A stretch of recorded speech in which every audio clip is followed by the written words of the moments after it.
Favorite creator is sus. Well, hello YouTube, it's me, Fortmaster, and welcome back to another game theory reaction. And another theory about our newest favorite Sesame Street knockoff ARG. Yeah, don't trust your neighbor. Welcome home. So yeah, the stream where we actually got to see Matt going through the actual website finally was released, and it's fun just seeing him like discovering and looking at all the stuff, even though it was kind of sort of done after it already looked through the site. It just, you know, semantics and timing. But yeah, don't trust your neighbor. See, the last theory they did, which really 2 weeks ago, last theory they were talking about how in like the real world, how oh god, I'm forgetting the main guy's name, you know, the guy with the blue pompadour, how he was affecting the real world, and how like the runner of the like public exhibit had started going crazy because he getting those weird telephone dreams because he had touched that weird black inky stuff that was kind of coming out of the old show artifacts. So don't trust your neighbor. And I saw from the thumbnail that one of the characters, I'm forgetting his, Frank, that was his name, Frank, the one with like the cylindrical gray head. So I'm wondering, are they going to be going into quote unquote the show now, and how like are the neighbors still still around technically or something? Because that's another thing about this whole ARG that really confuses me, and it's trying to figure out how the puppets actually kind of, you know, interact with everything. Because is this literally like a Muppets scenario where you just have the puppets being alive, or is it kind of like the warp in 40K where you have like the idea of the puppets trying to and the idea of home like trying to interact with the real world, and that's what's causing like the black goo to come out of like it is so weird. I would love to have some concrete answers on this. At the moment, I don't think we're going to get them for a little bit. But yeah, of course, as always, original video is linked in the description if you haven't seen it yet for some reason. Corner video will be leading to my newest Let's Play. And with all that out of the way, let's get this thing started then, shall we? When I was a boy and I would hear about something scary, Mr. Rogers, somebody getting badly hurt or something like that, my mother would try to find out who was helping the person who got hurt. Always look for the people who are helping, she'd tell us. You'll always find somebody who's trying to hurt. Yeah. Hello, Internet. Welcome home to Game Theory, the show that leaves Welcome no home to hidden Game link Theory. Oh, no. unclicked. Today we continue our investigation into Welcome Home, the website that's one part FanWiki, all parts ARG.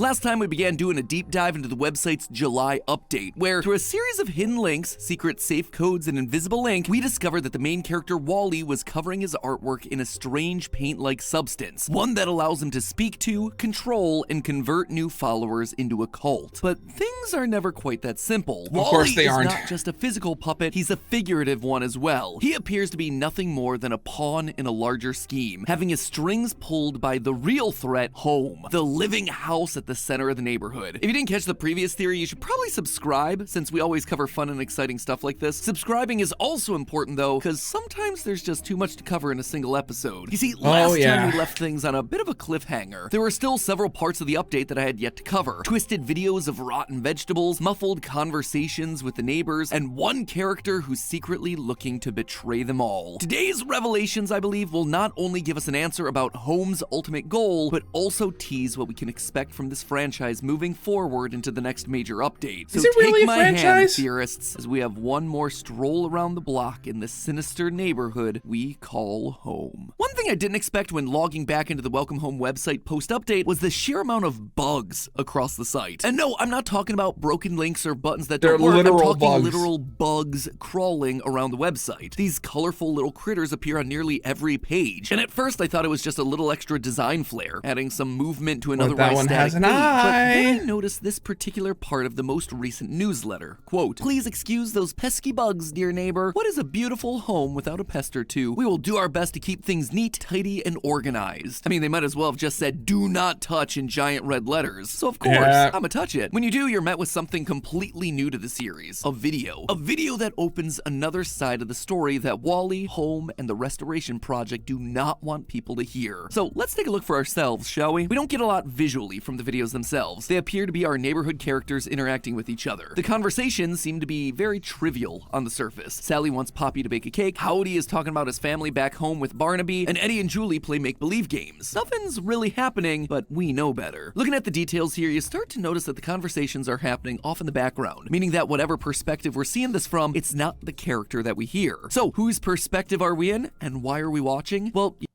I have a feeling it's Wally, because I've watched a bunch of these, and that, again, that animation, that animatic that I was talking about in the last reaction, the one where you have, I think it was Julie and Barnaby, you know, the big dog, where they were talking about jokes.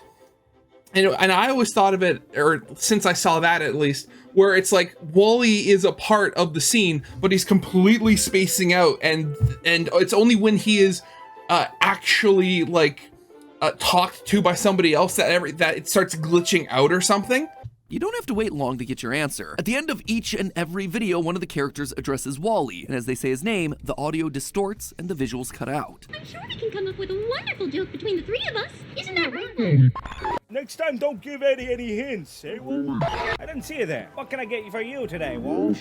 In fact, in some clips, we actually see Wally's hand in the shot. We are watching from Wally's perspective. He is the lens that we're seeing the world through. Except he's not interacting. He's just sitting there, quietly, completely still, observing. He's going from place to place, keeping a close eye on all his neighbors. Spying on his neighbors, if you will. Yeah, if we're it's kinda right creepy. and Wally is supposed to be some kind of a cult leader, then this makes a lot of sense. As the shepherd for his flock, he needs to make sure that everyone's under control. I swear that one picture just saying there he is, it's just that one picture is so creepy. No one stepping out of line. By the looks of it, something rotten seems to be happening under the surface of this idyllic kids TV series. In one of the hidden videos, Sally Starlet makes a snide comment to Poppy about someone using gelatin molds for all their baking. There's no one else in the neighborhood I would trust with this. And not just because you're the only one here who can make something that doesn't come out of a gelatin mold. And we learn that this is a dig at the local bookworm Frank Frankly, based on a similar conversation in a different video. I suppose gelatin can't always be relied upon, too. Still, I think it holds perfectly sliced fruit beautifully. People are gossiping. They're making comments about others when they're not present. And they don't just stop at gossiping either. Barnaby mentions having tomatoes thrown at him by another neighbor in a different bit of audio. As long as they're not throwing tomatoes at me, it sounds like a walk in the park. I tell you, we got a neighbor who's got an arm like a professional baseball player. It's not easy. This again feels like a call out to Frank Frankly, who has himself a vegetable patch in the back garden. In fact, there's a lot of weirdness around Frank in general, which we'll come back to in a minute. In general, though, people in this neighborhood are feeling a lot of tension, and most of it's revolving around the resident jokester and Wally's best friend, Barnaby, who seems to clash with almost everyone he speaks to. While Frank is teaching Wally about flowers, Barnaby comes in to create a big disruption. Hey, not a daisy goes by where you don't get impatient. But hey, I'm just pulling your leg. Will you just get out of here? Go find an audience for your silly gags somewhere else. Barnaby also chases down Eddie the mailman because he wants his delivery, even though Eddie says it's against the rules. I have to put it in your mailbox. It's policy. And Barnaby just straight up bullies Julie after she tries to tell a joke. What did the number 3 say to the number 2? Oh, yeah, from the after beating you in a animatic. game of checkers. Oh no, here it comes. I won! That was just doggone terrible. But then there's the final video. It is wildly different from everything else we've seen so far. Unlike the other bugs that appear on the normal pages of the website, this bug is found on a hidden page, the WOXYVE page from the Welcome Home pre-update. In case you don't remember, this was one in a series of hidden pages that you could discover by finding misplaced letters in the text sprinkled across the website. This particular page shows scripts from the original Welcome Home TV show, but now there's been a bug added, a real bug hiding under the pages. Click it and we find a video of Barnaby Barnaby talking, just like all the other videos. But this time he's not talking to another character, instead he's talking to Home, telling him all the things that he did that day. In his talk, Barnaby calls back to all the other clips, like annoying Frank, bullying Julie, chasing down Eddie. Yeah, he's a real sourpuss. No wonder Julie can't tell a good joke. She's got a sense of humor only Frank could love. Just like in all the other videos, Barnaby calls over to Wally, but this time, the video doesn't immediately end. Go on, kid, tell him. Hello, buddy, pal? Hey, you stopped painting. Everything all right? Did you hear that? Just before the video glitches out, we hear a number of banging and creaking sounds all coming from Home. It's Home talking back. And if we look at the transcript, we actually get a translation to tell us how Home is feeling. Wait, really? Sounds of banging can be heard, sort of like laughter. Opens and closes its door judgmentally. We're being helped along to understand how Home feels. And given the judgmental lines are focused around what Barnaby sees as fun, I'm not convinced that Home is happy. And most disturbingly of all, in those final moments, the bangs and creaks are left unaccounted for. There's no transcript, no translation. Why? Because the truth is purposely being hidden from us. I believe that this right here is the moment that Wally is taken over by Home. Okay, yeah, but I guess like in the universe of the show, it does make sense that you would have characters, you know, talking to Home, given that Home is shown to be completely sentient and stuff like that. But again, the idea of one of the characters just going up to Home and talking to it, for some reason that rubbed me the wrong way. Not in the fact that I don't believe it happened. I mean, obviously the video is there showing that it did actually happen. Like, you can find it on the website. I'm talking about more the fact that, like, it feels like something that in universe shouldn't be possible, because it almost feels like Home should be, well, yes, sentient, but it should be, like in the way these shows are, it should be something that's just for Wally since it's his house or something. I don't know why that rubs me the wrong way. It's weird. Till now, Wally has simply been a faithful servant to Home, doing as it says, being its eyes and ears. But after hearing how the neighborhood's been miserable, Home decided it needed to take matters into its own hands, taking full control of Wally like the puppet that he is. But there was still something that felt odd to me. So far, Wally/Home is the only one that we've seen communicating to us through the glitches in the website. But this suddenly blows the roof off their whole charade, revealing the truth that they don't want us to know, that they are one and the same. So why would they choose to show it to us on the website? Well, what if I told you it's not them? There's someone else uploading these videos to the site. There's someone else working from the inside to take Wally down. Consider this, the way these videos have been seeded out to us, the audience, is completely different to how Wally's been speaking to us through this website so far. Wally draws on the website to get our attention, but these videos are being revealed by literal bugs crawling across the site. So if Wally draws because he's an artist, then is there a character that's associated with bugs? Trying to remember. It's been a while since I went on the site. It's either Frank, because he's like the intellectual one, or is it Julie? I can't remember. The answer there is a resounding yes. One of the character's descriptions reads as follows, quote, "The resident bookworm with an expertise on butterflies." A description that belongs to none other than Frank Frankly. This guy loves butterflies. He even wears a butterfly-shaped bow tie to prove it. But he isn't limited to just one type of insect either. Eddie calls on him for help when an insect gets into his post office. I'm afraid I only deal with bugs, Mr. Deere. Bug? A critter, a guest, a neighbor, whatever it is, it's upheaving my whole post office. But most damning of all is that on the merchandise page, there's a letter from Frank to Wally talking about an insect that he saw and a picture explaining the legs of the bug, a bright and colorful insect that looks exactly like the insects that we've been clicking on throughout the video. If there's an insect, Frank is involved, which means that these videos are coming from him. It is Frank trying to talk to us. And it's clear that he knows the truth about what's going on when you take a closer look at the videos.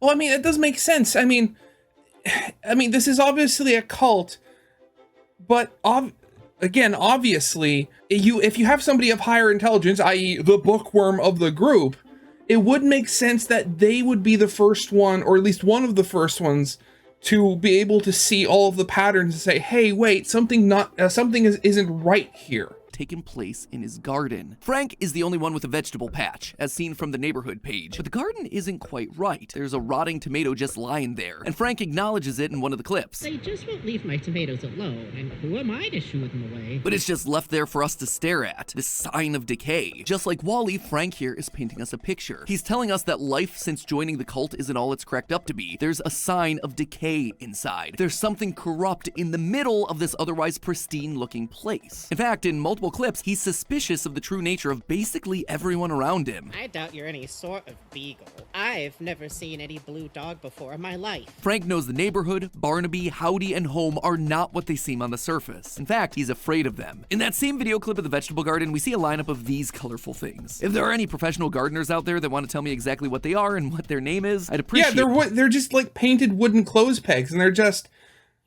you know, just on the ground. Because I wasn't able to find it, but to me, they seem very humanoid. We see 8 standing up in a line, and then one opposite them upside down with its head buried. 9 people in total. And then remind me again how many neighbors there are. Poppy, Barnaby, Julie, Frank, Howdy, Eddie, Sally, Wally, and Home. 9. These are our neighbors. But then, who's this one with his head buried, and why? My mind immediately went to the phrase burying your head in the sand, you know, refusing to think about unpleasant or negative things. If this is Frank's garden, it's likely that this has been put together by Frank, so maybe Frank knows the truth and is denying it? No, if he was denying it, he wouldn't be reaching out to us through the website. It would make more sense for this one to be Wally, denying that there's anything wrong in the neighborhood to begin with. Or Okay, yeah, that makes sense. Well, again, he's not the cult leader. He's like, oh, I guess he is, but like he's being controlled and he's pretending nothing's wrong, either pretending that he's not being controlled by an eldritch interdimensional whatever the house is, or denying the fact that, you know, this is supposed to be a happy, friendly neighborhood and people are starting to get at each other's nerves. Or maybe it is symbolic of Frank hiding from the neighborhood because he knows the truth. He's now trying to tell us without being seen by everyone else because he's worried what the neighbors will do to him if he gets caught. Sadly though, it might be too late. On the staff-only page, there's a framed photo that has a note from the question answerer, the curator that's putting together this entire Welcome Home exhibit. It says, quote, "This art was not part of the shipment. Please stop using the work printer to prank me." But underneath the actual photo, written in invisible ink, are the words, "Who are you?" with an eye and a spiral. Last episode, we discussed how the eye represents Wally and the spiral represents Home, the two working together. And the invisible ink is one of the ways that they communicate with the outside world. For it to grab both Wally and QA's attention, it's got to be an important detail, right? And while the image itself is quite dark, I felt like I recognized it from somewhere. Then it hit me. The QA says that it's not part of the shipment or original assets. And there's one place where Welcome Home assets exist that aren't being considered canon by the fan base: Clown's portfolio page. Sure enough, when I took a look, there was a high-res version of this exact image, and it shows our new helper, Frank. Oh my god. Oh, I love that. This isn't part of the exhibit, so it's not being considered canon, so therefore it's being put into the non-canon Tumblr onto the side. Oh my god, I absolutely love that. That takes like canon and meta-ness to a whole new level. I love that. The image is a weird one. He's surrounded by his own body parts, arms, hands, eyes, and in the center of the photo we see Frank holding a mysterious red square. But these hands aren't like his usual ones. The number of fingers don't actually match up. Yep, it's like the good old days of FNAF, my friends, were counting those are fingers human and toes hands before anyone becomes a robot. Anyway, like the other puppets, he typically has 3 fingers and a thumb, but this image shows him with 4 regular fingers, with the thumb hidden behind the card that he's holding. These are human hands. I did think it was odd that Wally wrote under the photo, "Who are you?" I mean, it's clearly Frank's face. Wally knows who this is. He's one of the neighbors. But paired with the image of Frank having human hands, this question sounds slightly different. It's not "who are you?" It's "who are you really?" And going back through the information that we have on Frank, suddenly him being the odd one out becomes... Frank could literally be, if not like a human in a puppet disguise, again, don't know how the puppets interact with the real world, or at the very least he could be like a secret agent or something, trying to dig into the secrets of the neighborhood. Abundantly clear. The description pages tell us how each character came into the neighborhood. All of them except for Frank. Frank's description actually reads, quote, "Frank does not have any known information regarding his origins prior to moving into Home when compared to the others. How he got into the neighborhood is just as much of a mystery to the WHRP as it is to us. He's hiding his identity to take things down from the inside." In the photo, Frank has all these extra body parts around him. I suspect that all these spare parts are things he uses to disguise himself in order to break Wally and Holmes' little cult open from the inside. When talking to Wally about the flowers and Barnaby interrupts, Frank puts emphasis on a very specific word. Don't actually have any blue pigmentation. They have to grow in soil that is basic as well, so the pine straw should be left for the other beds. You're telling me that these flowers are liars, Frankie? I'm not telling you that these flowers are liars, Barnaby. Frank isn't trying to tell Barnaby about these lying flowers, he's trying to tell someone else. It could be Wally, we know he's the perspective that we're seeing here, maybe he's trying to reason with his good side, or maybe this is his way of breaking the fourth wall, talking directly to us. When Frank Oh God, you gotta know that a character is really smart when they start breaking the fourth wall. And these flowers aren't as they seem, we're being shown the people standing together and the one representing Frank having his head buried in the sand. And what color is Frank's representation? Blue. He's telling us that he isn't what he appears to be. He's not a puppet from this neighborhood, he's a spy on the inside. This same photo of Frank with the human hands on Clown's Tumblr account has the hashtag Scopophobia. Scopophobia is an extreme or irrational fear of being looked at or seen. Frank is afraid that he's gonna be seen for what he truly is, but wants us to know the truth about this neighborhood, so he buries his head in the sand and hides messages through his trusty bugs. I have no doubt in the future updates we'll learn more about Frank and how exactly he became part of the neighborhood. I just hope that he's able to stay under the radar for long enough to tell us the truth. But hey, I'm just glad that whatever bad... I swear, this whole thing is going so far. I mean, the fact that not only do you have this, like, Muppet/Sesame Street sort of cult, trying to take over the world or something with like an Eldritch Abomination that takes the form of a house, but you also have one of the puppets in there is actually like a double agent who may or may not be actually a puppet. Man, that's weird. Yeah, I am quite definitely, I am very like excited for the next update because I really want to see where this goes. This whole thing, it's so, well, I mean, I can say it's like, oh, it's so weird, but like, I mean, that's the same thing with like all of these ARGs. When you actually like take a look at the story, sometimes they can be very strange. A lot of the excitement and stuff comes from, you know, digging up the story and relieving the mystery, but still, oh God, this is so weird. I absolutely love it. So yeah, as always, original video is linked in the description if you haven't seen it yet for some reason. Corner video will be leading to my newest Let's Play, and with all that out of the way, I hope you guys liked. If you did, leave a like, subscribe if you have not, and I'll see you guys next time. Goodbye.